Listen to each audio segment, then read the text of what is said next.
In today's lesson, we are going to be looking at theoretical versus experimental probability. So again, just wrapping up the simple probabilities that we talked about in the previous lesson, as well as looking at mutually and non-mutually exclusive events. So just adding some complexity to our probability questions. We're going to start by warming up by looking at the Monty Hall problem. And this is a problem that has kind of become famous in probability, mostly because it seems simple. However, the strategy behind it, the probability behind it might make you think a little bit harder than you need to. So the game is simple, and this originates from from a TV game show. You pick a door. You're given 3 doors, and you have to pick between door number 1, door number 2, and door number 3. The idea is that 2 doors have goats behind them, and another door has a car behind it. Your goal is to pick the car. So you pick one door.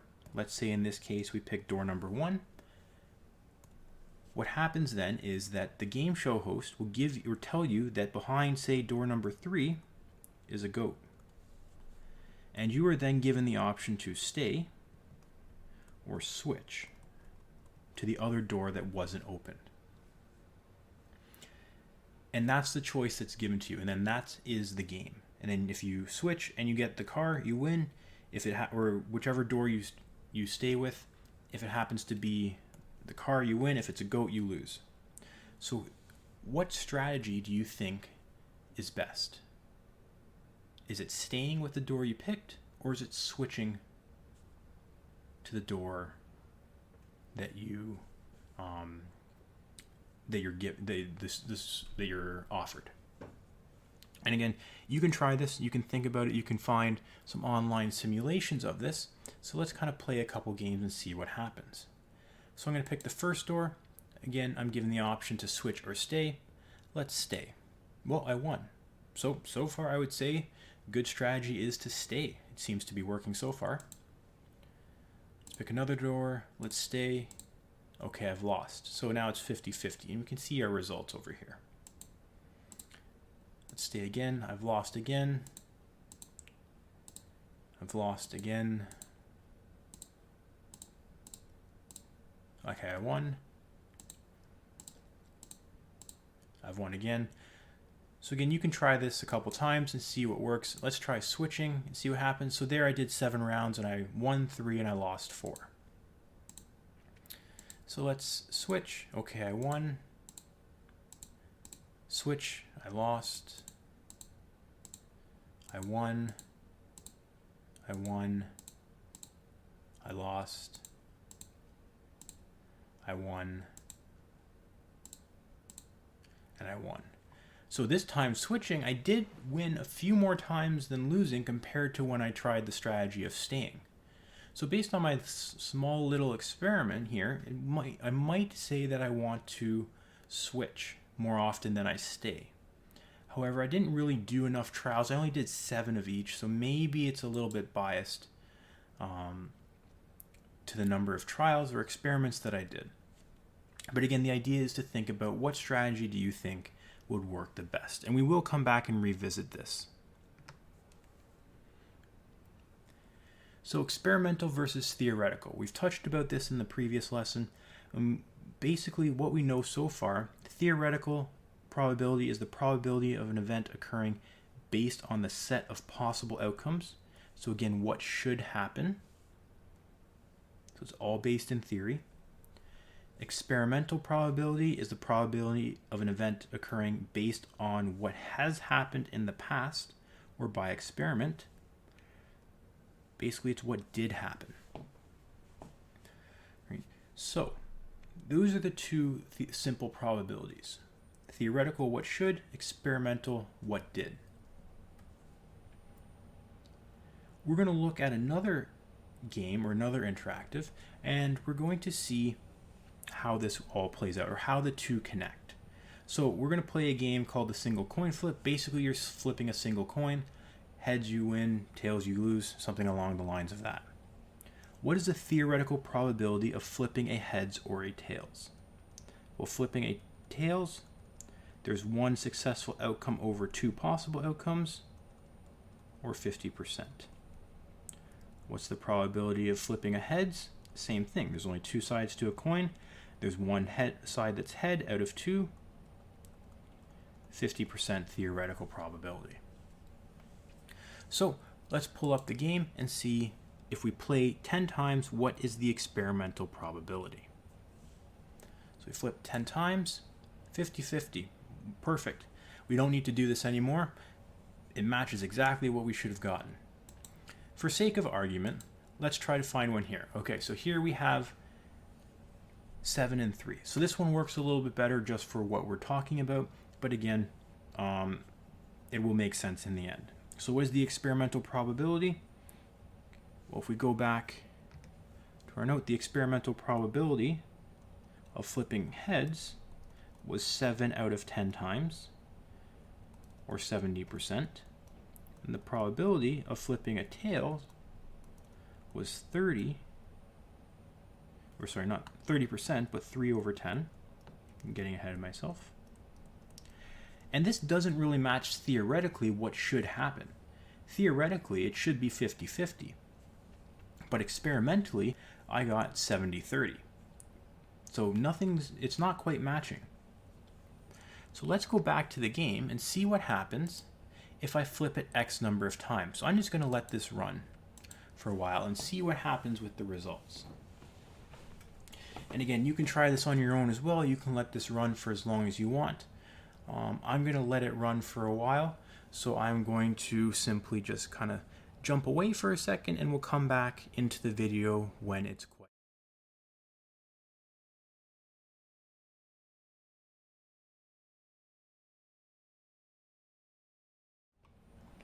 So coming back to our game, I've ran it for about almost 1,400 flips, and we see that we are pretty close.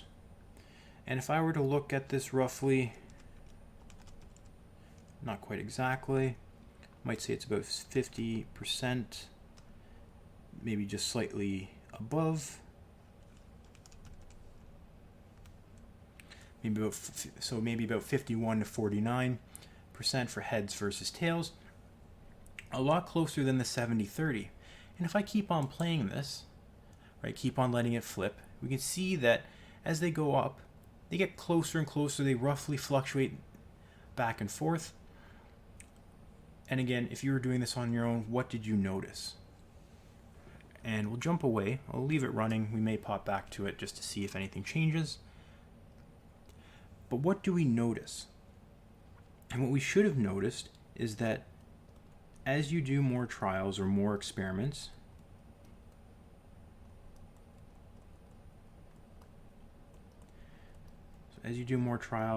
experiments,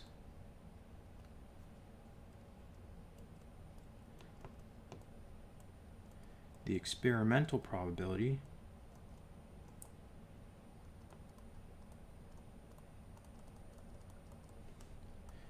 gets closer to the theoretical.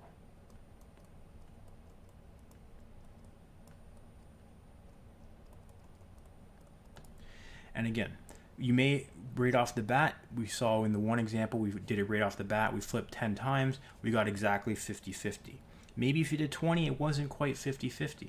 But over time, as you do more and more experiments, it should get very, very, very, very, very close to that theoretical probability. Is it ever going to be exact? No, not always, but it should get so close that statistically it doesn't matter if you flip one more time or not. It's going to be so close to that theoretical probability. And the idea is the more trials you run, the closer you get. And that's basically the idea of the law of large numbers. So as more trials in an experiment are completed, the results should be close to the expected value or outcome. So putting this into terms for probability, as you complete more trials, the experimental probability will move closer to the theoretical probability. So let's try to revisit that Monty Hall problem. Hopefully you figured out a strategy that works, but we'll talk about kind of what is the preferred strategy or what the best strategy is. So again, we have our three doors, door number one,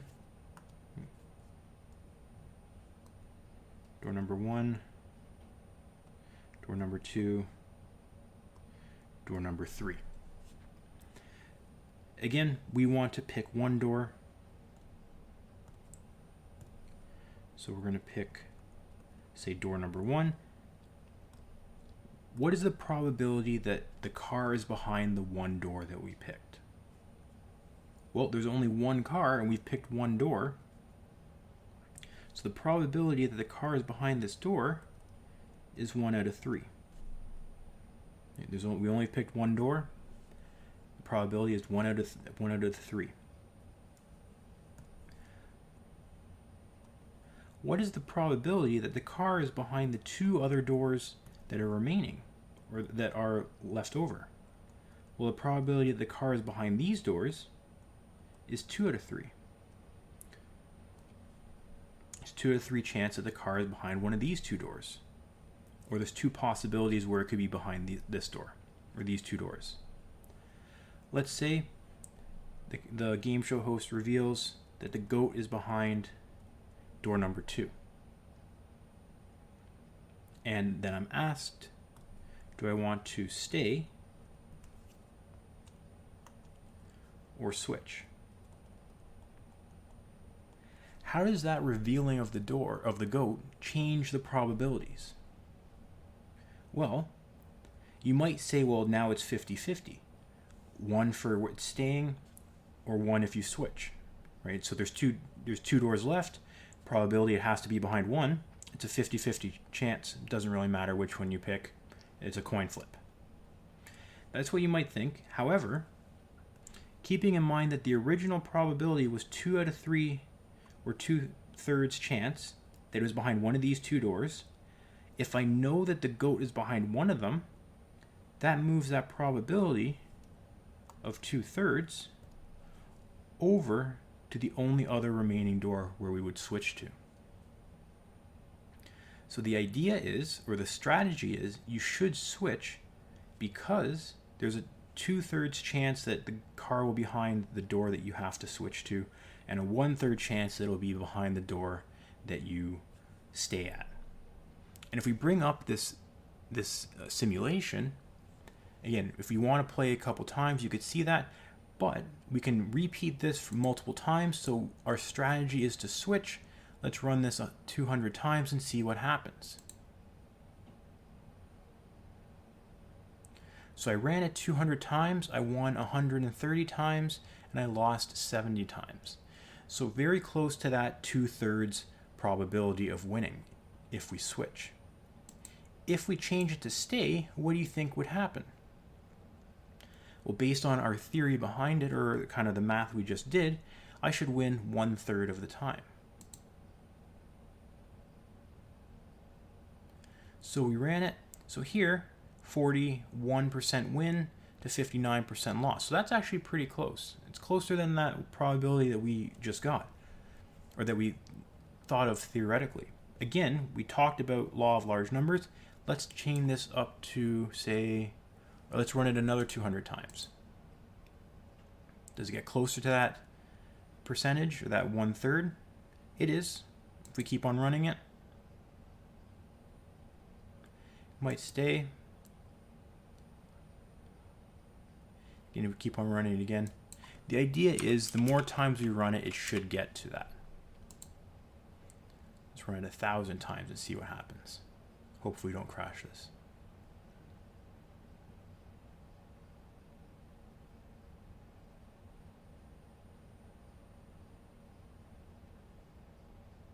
And we see we're getting closer to that 1/3 probability. We can do the same thing for switch, even though we're pretty close. But again, as I do more and more trials, it should get closer and closer to that theoretical probability, which we're kind of seeing it doing. It's changing ever so slightly. The switch one actually looks now about exactly 2/3 win to 1/3 loss. So we are pretty close, dead on there. The stay strategy, we're pretty close, just a little bit off. But again, we do more and more trials, more and more experiments of this, we should get exactly or very close to that theoretical probability. So again, based on this, theoretically, or based on our theoretical probability, the preferred strategy or the suggested strategy is to switch. Are you going to win all the time? No. We know experimental probability is not going to be the same as theoretical always, but the more and more times that you do or repeat the same strategy, so say repeat switch, the closer and closer you'll get to winning 2/3 of the time. So if you get on a game show, I would say the best chance of winning would be to switch. However, keep in mind that experimentally you might lose right away. You would have to play over and over and over again, and then overall, in the end, you would come out winning more times than you've lost. So again, that's the idea behind theoretical versus experimental and how they relate to each other. And that also is about, or kind of gives you an idea of this game. So kind of a real life application of probability. It might help you win that car and avoid the goat if you ever got called up to a game show. Moving on from that, we are going to look at mutually exclusive and non-mutually exclusive events. Before we do that though, just want to touch on one thing, which is today's code word. And today's code word is going to be statistics. Again, today's code word is statistics.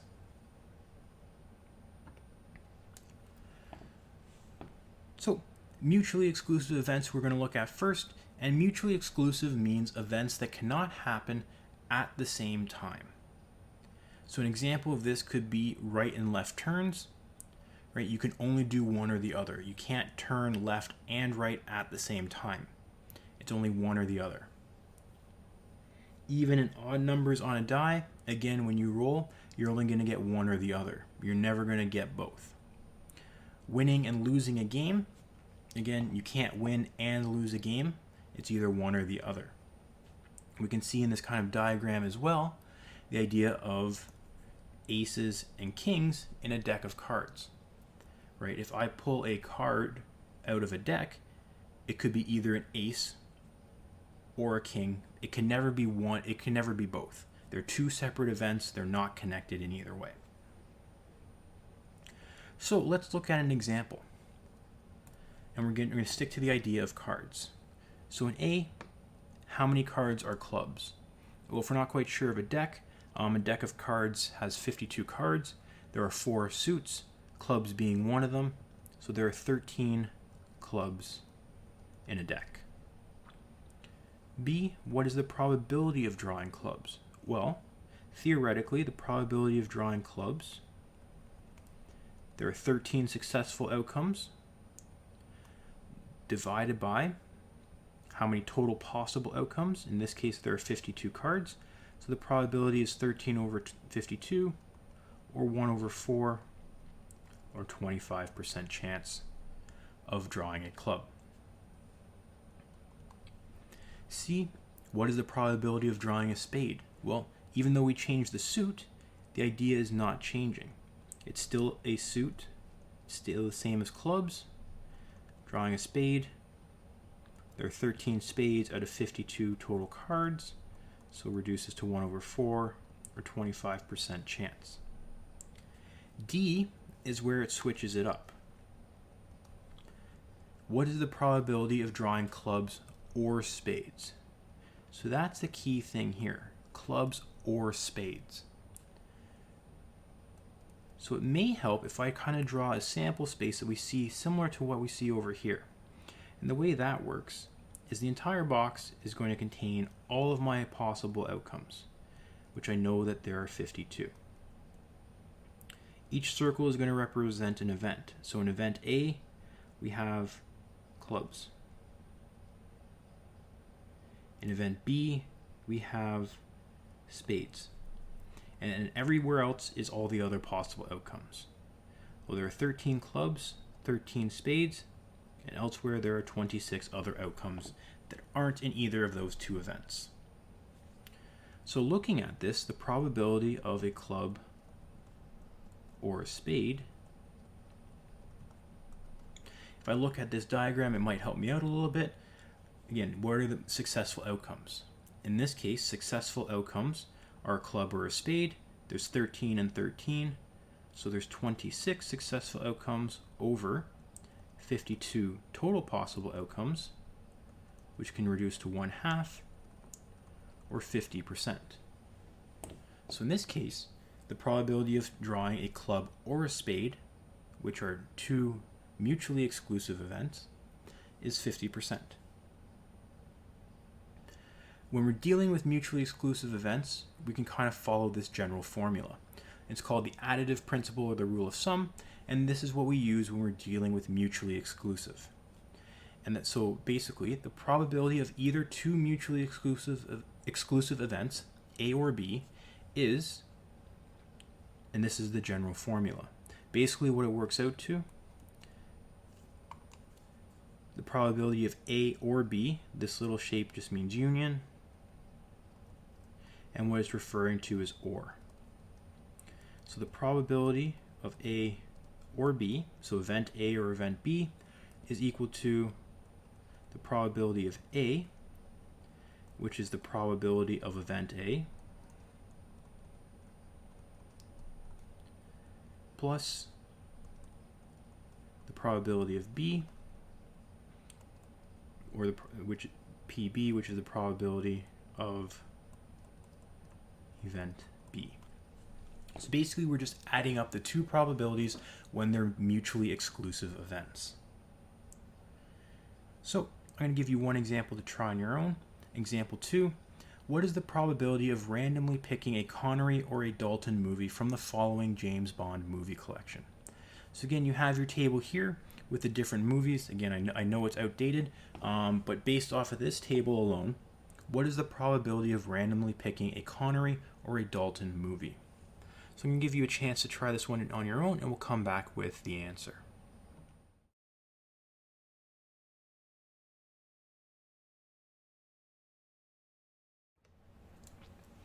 So when we go through this question, we should get that the probability of selecting or picking a Connery or a Dalton movie is 36%. Again, breaking it up, these are two mutually exclusive events because if you pick one movie, it cannot have two actors playing James Bond in it, unless you talk about some James Bond verse type movie, like Into the Spider-Verse. You're only having one actor play James Bond. You're looking at the probability of picking a Connery movie, which is 6 movies out of a total of 22, plus the probability of picking a Dalton movie, which is 2 out of 22. Combined, that's 8 out of 22, or 4 over 11, which is 36%. So again, it's just recognizing whether it's mutually exclusive versus the other one that we're going to look at. But again, this is just recognizing this is a mutually exclusive event. I have to add my two probabilities together. We are going to mix it up now and talk about non-mutually exclusive events. And this is the opposite of mutually exclusive, and these are events that can happen at the same time. So for example, driving and listening to the radio, even numbers and prime numbers on a die, so even numbers are numbers that can only be divisible by 1 in itself. So again, on a die, the only option there is 2, but that still works. And then losing a game and scoring. So again, you can lose a game and you can score in it as well. Looking at, again, a card example over here, we see we have hearts and kings. And looking at these two events, these are non-mutually exclusive because there is some overlap. Right? If I draw a card, it could be a heart or it could be a king, and there's one situation where it could be both, where it could be the king of hearts.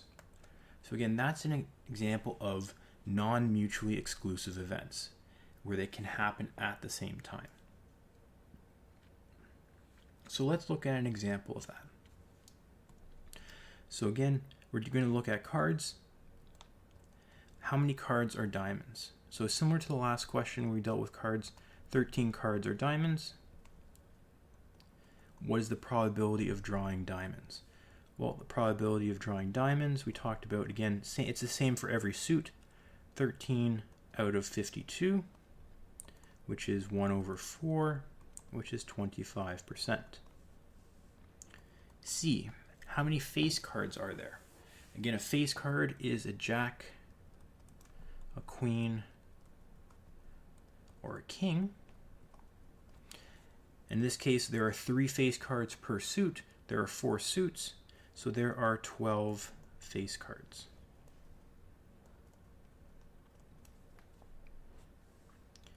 D, what is the probability of drawing a face card? Well, probability of drawing a face card is equal to, there are 12 successful outcomes over 52 possible outcomes, which works out to 3 over 13, or roughly 23%. So there's a 23% chance of drawing a face card. For E, what is the probability of drawing diamonds or a face card? Now you may see that this is worded exactly the same as the mutually exclusive example. However, it is different. Because in this one, these two situations or these two events are not mutually exclusive. They're non-mutually exclusive, which means they can exist at the same time. And how we can represent that, if we want to, I can represent this in a sample space again. If I were to draw it out, I know in total there are 52 cards. I have 2 events now, event A and event B, and there is some overlap. So event A is a diamond, event B is a face card. I want to start with how many cards fit in this overlap here. Right. In this overlap, there are 3 face cards that are also diamonds, or 3 diamonds that are also face cards, the Jack, Queen, and King. So based off of that, how many other cards are diamonds? Well, there would be 10 other cards that are diamonds, and there would be 9 other cards that are face cards. So in total, right there, 10 plus 3 plus 9, there's 22 cards, and then there would be 30 other cards that aren't included in those 2 events. So that would be my sample space. So that might help me now when I want to figure out the probability of a diamond or a face card. How many successful outcomes are there? Well, looking at my diagram or my sample space, there's 10 diamonds, there's 3 that are overlapped in between diamonds and face cards, and there are 9 face cards. So there are a total of 22 successful outcomes over 52 total outcomes, which works out to 11 over 26 if I reduce it, and works out to 42% roughly. So if I look at this probability, I have to do something a little bit different if I want to simplify this or come up with a formula, because it's not as simple as adding diamonds and face cards like we would have done with mutually exclusive events. And we can kind of see the difference as well in the sample space. So how do I get to this example? Or how do I get to this formula? How do I get to this idea of 22 successful outcomes without having to draw a Venn diagram every time? And that's where this formula comes in, or the principle of inclusion and exclusion. So if we're looking at this, the probability of either of 2 non-mutually exclusive events, A or B, is the formula, again, probability of A or B, again, union, so it means probability of A or B. So again, this is where it can become tricky because, again, or was used with mutually exclusive. So you have to be able to differentiate between what is considered mutually exclusive and non-mutually exclusive, because the formula won't tell you that. The formula will tell you how to calculate it, but it won't tell you how to figure out which to use. So the probability of A or B is equal to the probability of event A, again, same as last time, plus the probability, let me separate this a bit, plus the probability of event B,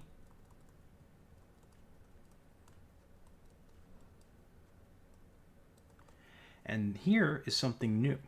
This part is new. and we're subtracting the probability of A, and this symbol is an intersection. So the intersection of A and B. Or basically what it means is we're subtracting the probability of A and B. So when can A and B occur? And essentially what we're doing is we are removing the overlap. Because if I was just to add up the number of face cards plus the number of diamonds, I would be double counting some cards there. I would be double counting those 3 cards that are both diamond and face cards. So I have to remove them from the equation by subtracting that overlap, or subtracting that case of A and B. So that's what this formula is basically describing. Again, you could draw out the sample space to figure out what that intersection is, and then you can just add them up, because by doing that, you're already removing the overlap. If you don't want to do that, then you would have to do something like this, where you add them up and subtract what that overlap is. Either way, you do have to figure out what that overlap or what that intersection of the 2 events are. So let's look at an example here. You're a part of a gift exchange with your family of 24 people. Of 24 people, 10 like to ski, 12 like to snowboard, and 6 like to ski and snowboard. If you draw a name randomly, what is the probability of picking someone who likes to ski or snowboard? So again, we'll highlight this key part here. And I'll give you a chance to try this one on your own. So this is going to be a non-mutually exclusive situation. So try to use the numbers. If you have to underline some of the key numbers, it may help to draw a sample space, but you should be using that formula above to help you with this. So I suggest pausing the video, try this one on your own, and we'll come back with the answer.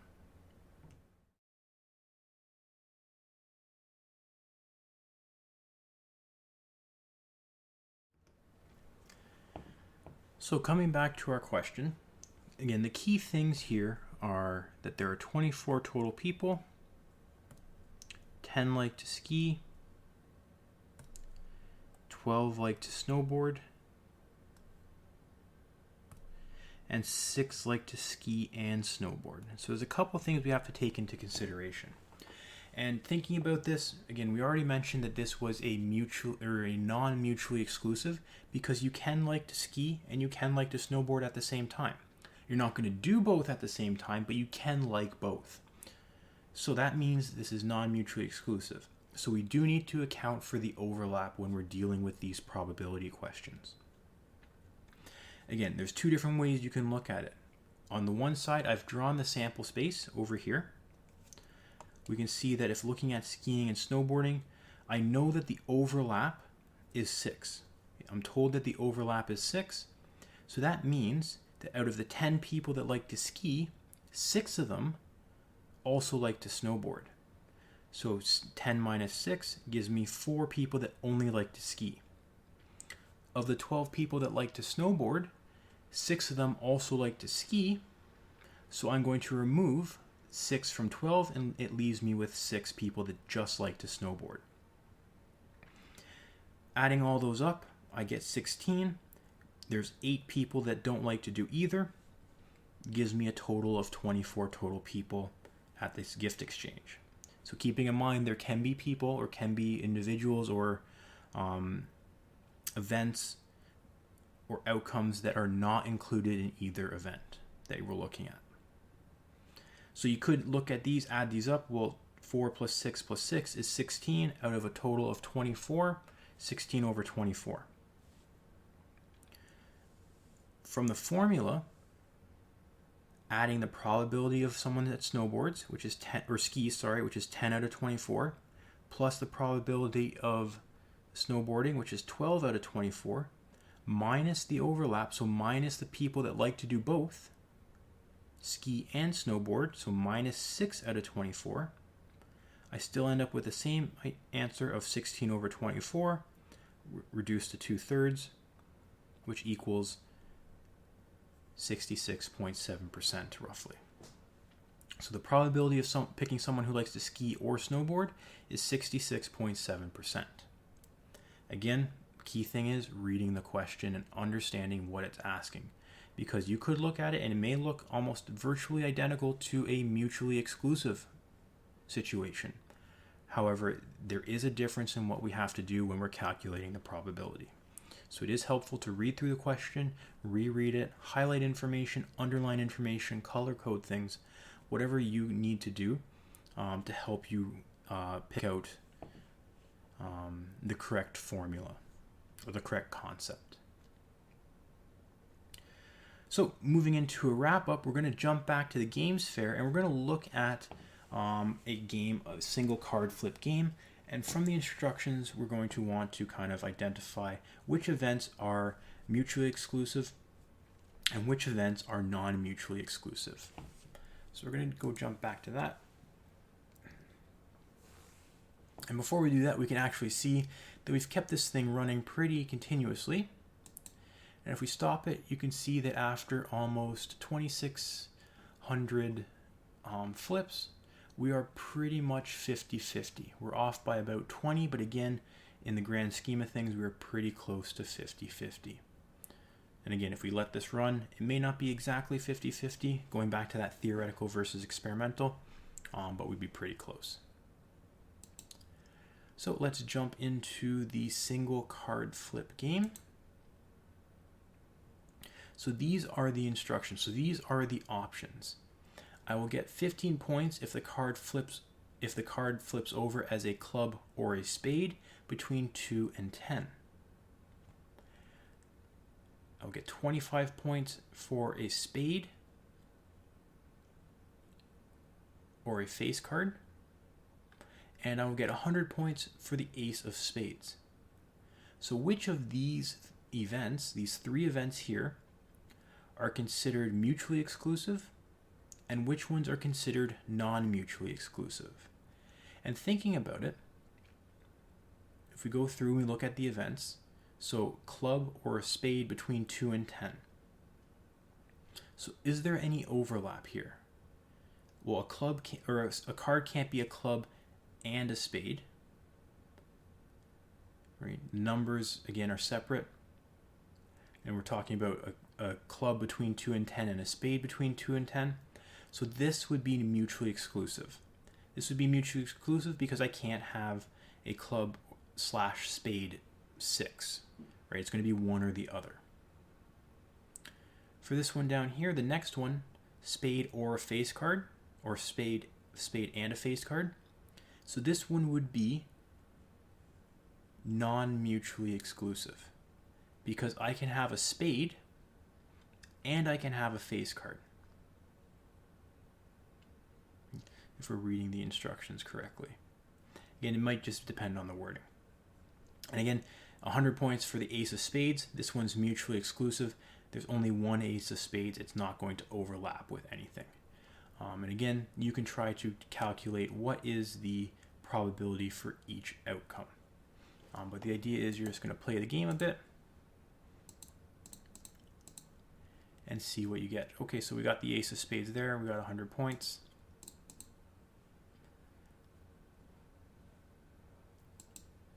$15 points, 15 points, and so on. So you can keep on playing this if you want to kind of see how many points you can get. But if we jump back, again, we talked about which ones are mutually exclusive, which ones are non-mutually exclusive as best we could, based on the instructions. If they were a little bit clearer, we might have a little bit more of a precise idea. But again, now what I want you to do is just determine the probability for each different point outcome. Again, you can try that one on your own just to kind of help wrap it up. And again, at the end. So the main thing from this